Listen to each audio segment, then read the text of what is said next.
In the year 1831, a boy was born among the Hunkpapa Lakota people near the Grand River in what is now South Dakota. His father gave him the name Jumping Badger. Years later, the world would know him by another name, Sitting Bull. At the time of his birth, the Lakota people still lived freely across the Great Plains. Huge buffalo herds covered the land. Lakota families followed the seasons, moving with the buffalo and living in teepees beside rivers and open grasslands. The plains stretched farther than the eye could see. For the Lakota, freedom was deeply connected to the land. The buffalo gave food, clothing, tools, and shelter. Children learned to ride horses very young. Warriors trained for hunting and protection. And elders passed down stories, songs, and spiritual teachings beside evening fires. Sitting Bull grew up during a dangerous period of change. More American settlers were moving west every year. Traders, soldiers, missionaries, and railroad workers entered native territories constantly. At first, many Lakota leaders hoped peaceful trade might continue, but tensions slowly grew. The United States government wanted more land, and native nations understood the danger. As a boy, Sitting Bull listened carefully to older warriors speaking about conflict with American forces and rival tribes. He learned quickly. He became known for courage even at a young age. One story tells how he joined a buffalo hunt as a child and showed unusual bravery during the chase. Among the Lakota people, courage was respected deeply. But wisdom mattered too. A warrior needed discipline, patience, and spiritual strength. Sitting Bull developed all three. When he became a teenager, he joined his first war party. After showing bravery in battle, his father gave him the name Sitting Bull. The name carried honor inside Lakota culture. Over time, he became respected not only as a warrior, but also as a spiritual leader. That would later make him extremely influential among the Lakota people. Meanwhile, the United States continued expanding westward aggressively. By the 1850s, wagon trains crossed native lands constantly. Settlers traveled west, searching for gold, farmland, and opportunity. To protect these routes, the US government negotiated treaties with Plains tribes. One major agreement became known as the Treaty of Fort Laramie. The treaty promised certain lands would belong permanently to native nations. In exchange, tribes allowed safer travel routes for settlers. But the promises did not last long. As more Americans moved west, treaty violations increased. Miners entered native territories illegally, military forts expanded, and buffalo hunting by outsiders grew worse every year. The Lakota people noticed something painful. American promises often changed whenever valuable land or resources were discovered. This pattern created deep distrust. Sitting Bull watched these changes carefully as he grew older. He became increasingly opposed to American expansion, not because he hated outsiders simply for existing, but because he saw native freedom slowly disappearing. One major turning point came in 1863 and 1864, during conflicts in Dakota Territory. After earlier uprisings involving Eastern Dakota Sioux groups, American military campaigns against Plains tribes intensified. Villages were attacked, food supplies destroyed, and native families forced farther west. Violence spread across the plains. Around this time, another important Lakota leader emerged, Red Cloud. Red Cloud strongly resisted American forts built along the Bozeman Trail through Lakota hunting lands. The Bozeman Trail connected settlers to Montana goldfields, but it crossed territory guaranteed to the Lakota by treaty. To native leaders, the situation felt familiar again. Another promise broken for gold. Red Cloud's War became one of the few conflicts where native forces successfully pressured the United States into abandoning forts temporarily. In 1868, another Fort Laramie Treaty was signed. This agreement recognized Lakota control over the Black Hills and surrounding territory. The Black Hills were sacred to the Lakota people, spiritually important, deeply respected. For a short time, it appeared peace might survive. But Sitting Bull remained cautious. He did not fully trust the government. And soon, his fears proved correct again. In 1874, an American military expedition led by George Armstrong Custer entered the Black Hills illegally. The expedition confirmed rumors of gold. That discovery changed everything. Thousands of miners rushed into Lakota territory almost immediately. The US government failed to stop them. Instead, officials pressured Lakota leaders to sell the Black Hills. Many Lakota refused completely, including Sitting Bull. To him, selling the Black Hills was impossible. The land was sacred, not property to be traded. As tensions grew, Sitting Bull's influence increased greatly among the Lakota and allied tribes. He became known for powerful speeches and spiritual leadership. Warriors respected him deeply because he remained committed to protecting native freedom. At large tribal gatherings, Sitting Bull urged resistance against American expansion. More native groups joined together: Lakota, Northern Cheyenne, Arapaho. Many leaders believed war was coming. One of Sitting Bull's closest allies during this period was Crazy Horse. Crazy Horse became famous for bravery and battlefield skill. Unlike Sitting Bull, who focused heavily on spiritual guidance and leadership, Crazy Horse often led warriors directly during combat. Together, the two men became central figures in Plains resistance. Then, in 1876, Sitting Bull experienced a major spiritual vision during a sacred Sundance ceremony. During the ritual, he reportedly saw soldiers falling into camp upside down like grasshoppers from the sky. Many Lakota interpreted the vision as a sign of coming victory against American forces. The vision spread quickly through native camps. Hope grew stronger. At the same time, the United States government prepared for military action. Officials demanded that all Lakota groups report to reservations. But many bands following Sitting Bull and Crazy Horse refused.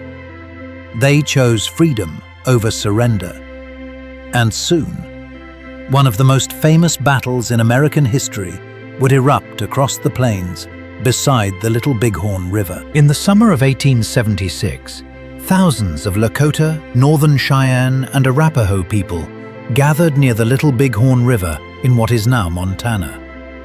The camp stretched across the valley for miles. Teepees covered the land beside the river. Children played near horses. Women prepared food. Warriors moved between fires discussing news and strategy. Many native families gathered there because they refused to surrender to reservation life. They wanted freedom. They wanted to protect the Black Hills, and they wanted to continue living according to their traditions. At the center of this growing resistance stood Sitting Bull, not as a king, not as a ruler over every tribe, but as a respected spiritual and political leader whose voice carried enormous influence. His earlier vision during the Sundance ceremony still spread hope through the camps. Many warriors believed the spirits favored them. Meanwhile, the United States Army prepared a massive campaign against native resistance. Government officials wanted all Lakota groups forced onto reservations immediately. Any bands remaining free were now considered hostile. Several military columns moved toward the plains from different directions. One of the commanders was George Armstrong Custer, Custer was already famous across America after fighting during the Civil War. He loved attention. Newspapers often described him as brave and fearless, but many Native people viewed him differently. To them, he represented American expansion and broken promises. Custer led the 7th Cavalry Regiment toward the large Native encampment near the Little Bighorn River. At first, military leaders underestimated the size of the village badly. They believed only a small number of Native warriors remained free. But scouts soon realized the truth. The encampment was enormous. Still, Custer decided to attack quickly. Some historians believe he feared the village might escape if he waited. Others believe he wanted personal glory through a fast victory. Whatever the reason, the decision would become one of the most disastrous military choices in American history. On June 25, 1876, Custer divided his forces into separate groups before attacking. This weakened the soldiers badly. Meanwhile, inside the native camp, people quickly realized danger was coming. Women grabbed children and rushed them away from approaching gunfire. Warriors mounted horses rapidly. Confusion spread across the valley. Then the battle exploded. Gunfire echoed across the plains. Dust rose into the air. Warriors rode across hillsides while soldiers fired desperately. Among the native fighters was Crazy Horse. Crazy Horse became one of the central battlefield leaders during the fight. Witnesses later described him charging fearlessly through combat while organizing attacks against soldiers. The native warriors moved quickly and aggressively. They knew the terrain better, and unlike the soldiers, they were fighting for families, homes, and survival itself. As the battle intensified, Custer's divided forces became trapped and overwhelmed. Native warriors attacked from multiple directions. The soldiers struggled to regroup. Panic spread quickly among many cavalrymen. Within a short time, Custer and the men under his direct command were completely surrounded. Then they were wiped out. Not one soldier in Custer's immediate group survived. News of the defeat shocked the entire United States. Americans could barely believe it. One of the country's most famous military officers had been killed alongside more than 200 soldiers. Newspapers exploded with headlines. Some Americans demanded revenge immediately. Others blamed military mistakes. For native nations, the battle became a powerful moment of resistance, a rare victory against overwhelming American expansion.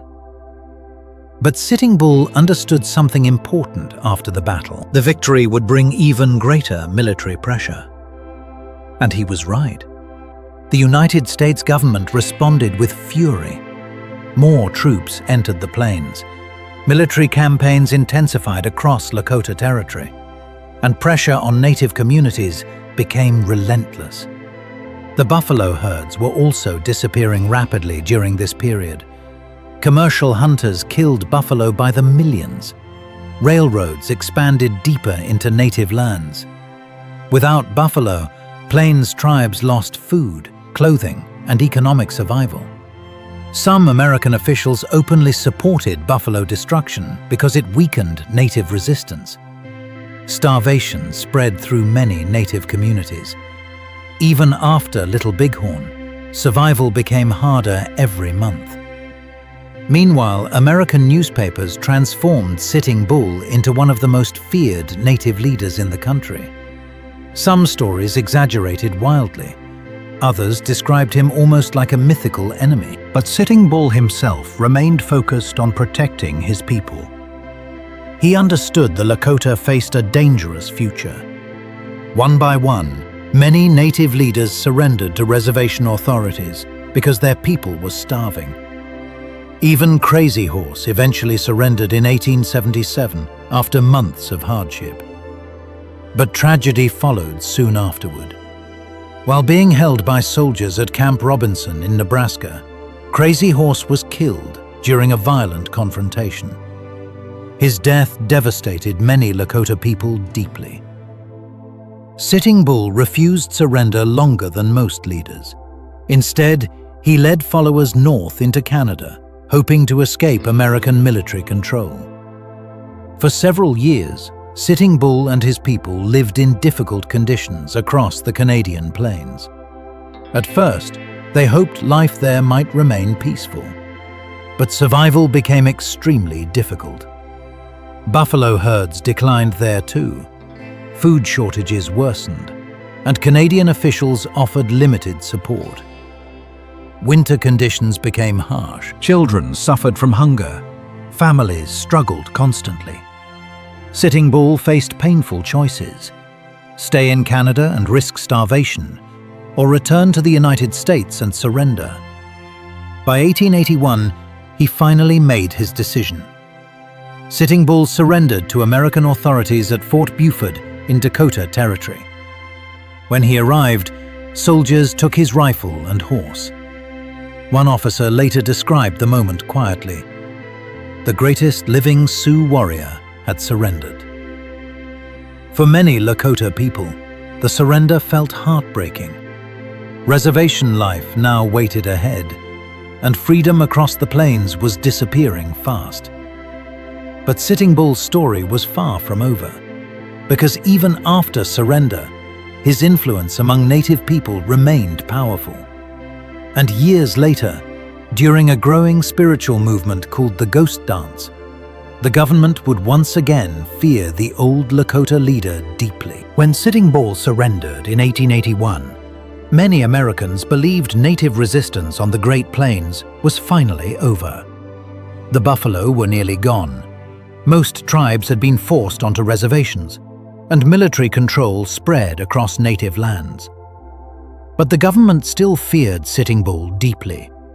Even without an army, his influence remained powerful among the Lakota people. After surrendering at Fort Buford, Sitting Bull and his followers were treated as prisoners of war for a time. Soldiers watched them closely. Officials worried he might inspire future resistance if given too much freedom. Later, Sitting Bull was sent to the Standing Rock Reservation. Reservation life was completely different from the freedom he once knew on the plains. Movement was restricted. Government agents controlled food supplies. Traditional hunting became nearly impossible, and native families depended increasingly on government rations to survive. Many Lakota people struggled emotionally during this period. The old way of life had collapsed quickly.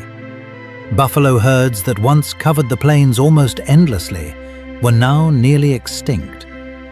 Children who once learned buffalo hunting from elders now grew up beside reservation buildings and government offices. Sitting Bull hated reservation life deeply, not because he refused all change, but because he saw how dependence weakened native freedom. Still, even during difficult years, he remained respected among the Lakota. People listened carefully whenever he spoke. That worried government officials constantly. Around this time, Sitting Bull briefly became involved in one of the most famous entertainment shows in America. In 1885, he joined Buffalo Bill and traveled with the Wild West show for several months. The show recreated scenes from frontier life for huge crowds across the United States and parts of Canada. Audiences paid to watch cowboys, sharpshooters, and native performers. For many Americans, the Wild West show shaped how they imagined the frontier forever. Sitting Bull became one of the biggest attractions. Crowds gathered everywhere, hoping to see the famous Lakota leader who defeated Custer. Some spectators treated him with admiration. Others viewed him like a dangerous curiosity from a disappearing world. Sitting Bull understood this contradiction clearly. The same country that once hunted him now sold tickets using his image. During performances, people often cheered loudly when he appeared riding horseback around the arena. But behind the attention and applause Sitting Bull still carried deep sadness for his people. He earned money during the tour and reportedly gave much of it away to poor people and children he met along the way. Even many non-native observers noticed his generosity and quiet dignity.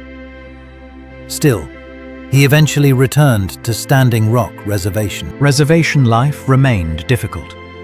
Government agents pressured native families to abandon traditional customs.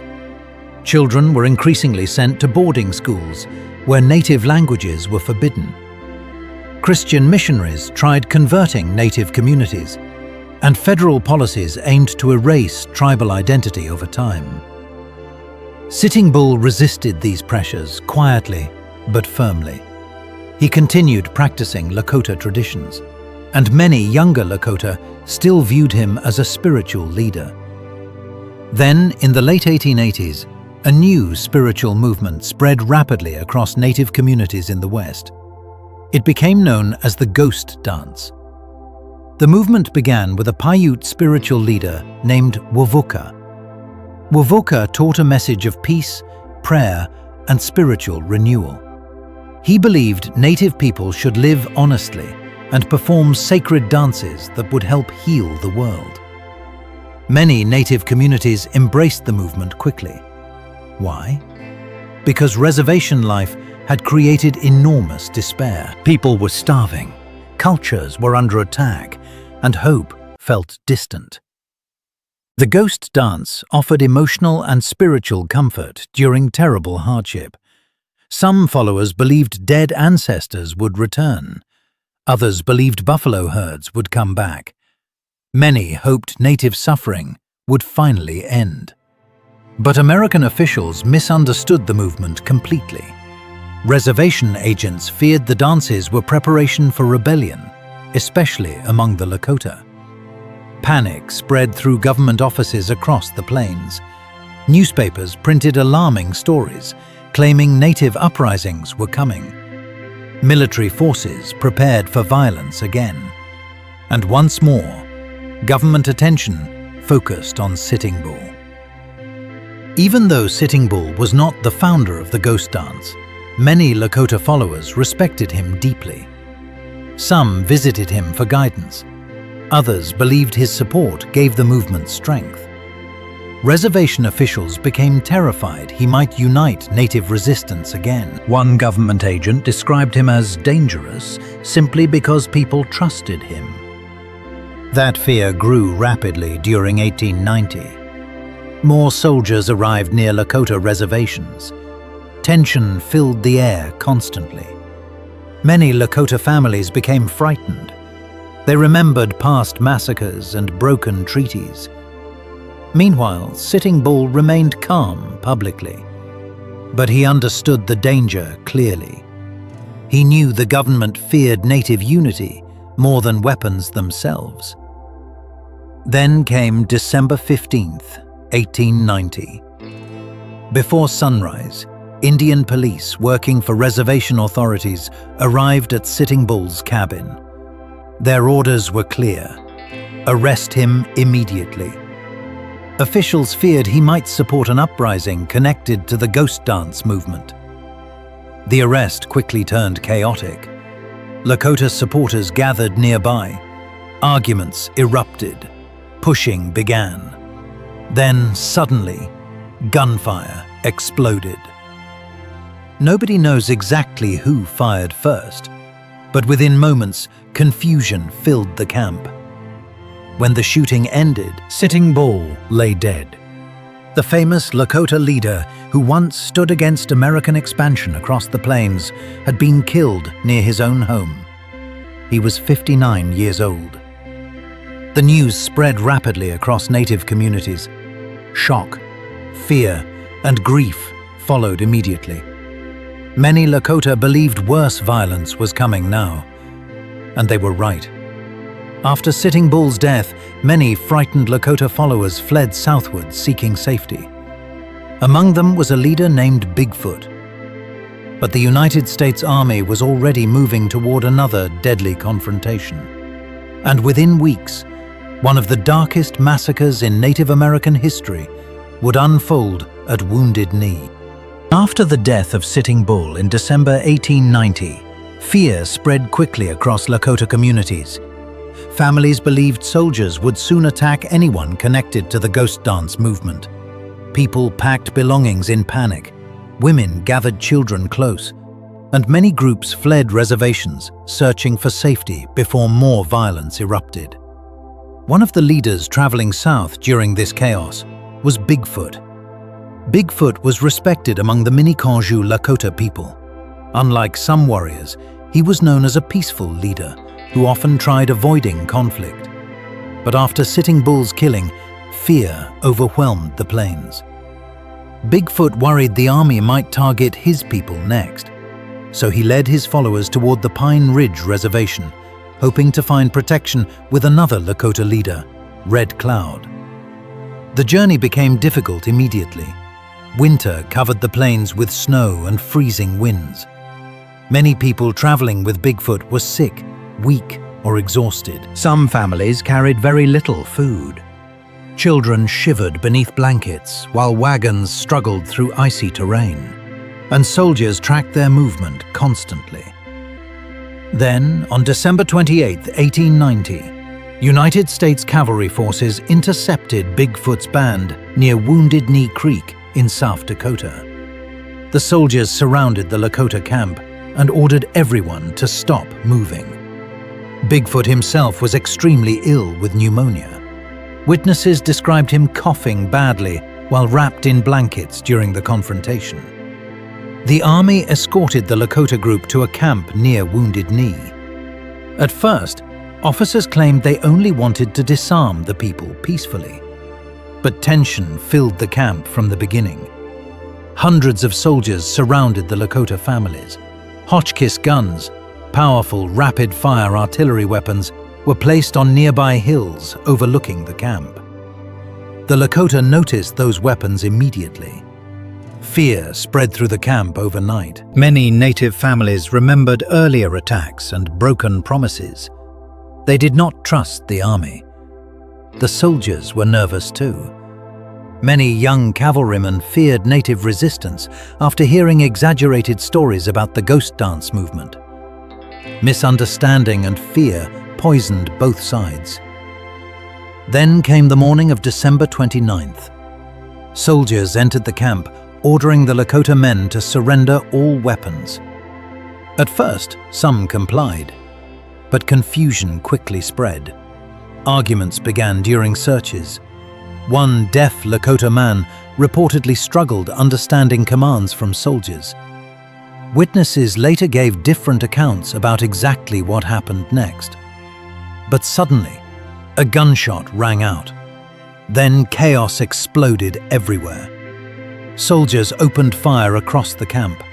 Lakota warriors tried protecting families. Women grabbed children and ran through snow. Some people attempted escaping into nearby fields and ravines, but gunfire followed them relentlessly. The Hotchkiss guns on the hills began firing explosive shells into the camp itself. The killing became horrifying. Bodies fell across the snow. Children died beside parents. Mothers carrying babies were shot while fleeing. Some survivors later described soldiers chasing people long distances away from the camp before killing them. When the violence finally ended, around 250 to 300 Lakota people were dead. Many were women and children. About 25 soldiers also died, some likely from friendly fire during the confusion. The event became known as the Wounded Knee Massacre. For Native communities, it represented something devastating. Not a battle, a massacre. One survivor later described returning to the frozen camp afterward and seeing bodies scattered everywhere beneath snow. Some victims remained frozen exactly where they fell. The emotional shock spread across Native nations rapidly. Many people viewed Wounded Knee as the final crushing blow against Native resistance on the plains. And in many ways, it was. After Wounded Knee, organized military resistance among Plains tribes largely ended. Reservations became even more tightly controlled. Traditional ceremonies faced greater restrictions, and federal assimilation policies intensified during the following years. For the Lakota people, the pain of Sitting Bull's death and the massacre at Wounded Knee became deeply connected forever. Many believed fear surrounding the ghost dance directly caused the tragedy. The government misunderstood Native spirituality and answered it with military force. Meanwhile, newspapers across America reported the massacre very differently. Some described it as a heroic military victory. Others questioned the brutality immediately. Over time, more Americans slowly began recognizing the horrifying truth about what happened there. Even some soldiers who witnessed the killing later struggled emotionally with the memories. For Native survivors, however, the trauma lasted generations. Families lost parents, children, grandparents, and entire bloodlines during the massacre. And once again, Native communities faced the painful reality that promises of peace often ended in violence. Still, the Lakota people survived. That truth matters deeply, because the history of Native Americans is not only a history of suffering, it is also a history of endurance.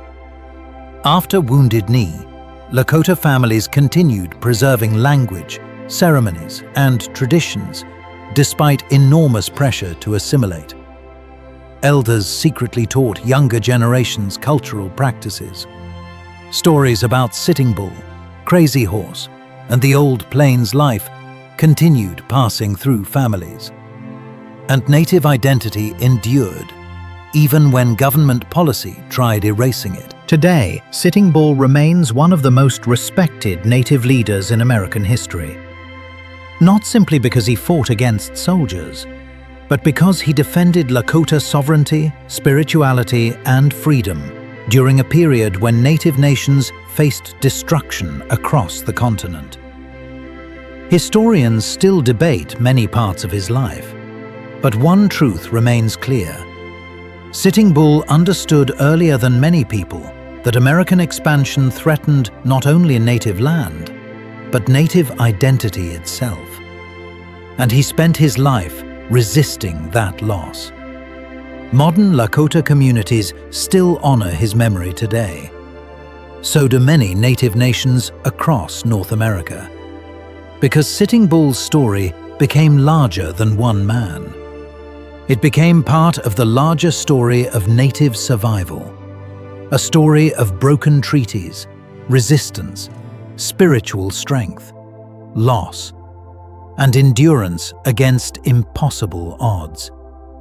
Even after battles were lost, even after reservations and massacres, Native nations remained alive. And as long as stories like Sitting Bull's continue being told honestly, the voices of those who fought for their people are never truly silenced. Years after the death of Sitting Bull and the massacre at Wounded Knee, many Americans believed Native history was finished. The frontier was closing. Railroads crossed the plains. Reservations controlled Native communities. And government officials believed assimilation policies would slowly erase tribal cultures over time. But they were wrong. Native nations survived, and the memory of Sitting Bull survived with them. For Lakota families, Sitting Bull was never simply a warrior from the past. He represented resistance, spiritual strength, and the refusal to surrender identity even during enormous pressure. Elders continued telling stories about him beside fires and inside family homes. Children learned about the man who stood against broken treaties and land theft. And those stories became acts of survival themselves. Because after Wounded Knee, the United States government intensified efforts to control Native life completely. Boarding schools expanded across the country. Lakota children were taken from families and sent far away to schools where native languages and traditions were forbidden. Hair was cut short, traditional clothing removed. Students were punished for speaking their own language. Some children became lonely and frightened. Others never fully returned to their communities emotionally after years away. Officials believed native identity should disappear over time. One military officer connected to boarding school policy, Richard Henry Pratt, famously promoted the phrase, "Kill the Indian, save the man." For native communities, those words represented something terrifying. Not physical destruction alone, cultural destruction. But even during those painful years, Lakota families resisted quietly. Grandparents whispered stories in native languages. Ceremonies continued secretly. Songs survived. And children learned who they were, despite government pressure. That hidden resistance mattered deeply, because survival sometimes happens quietly, not only through war, but through memory. Meanwhile, the image of Sitting Bull spread far beyond Lakota communities. Books, newspapers, paintings, and Wild West stories made him famous across the world. Some stories portrayed him unfairly as savage or violent. Others romanticized him without understanding native suffering.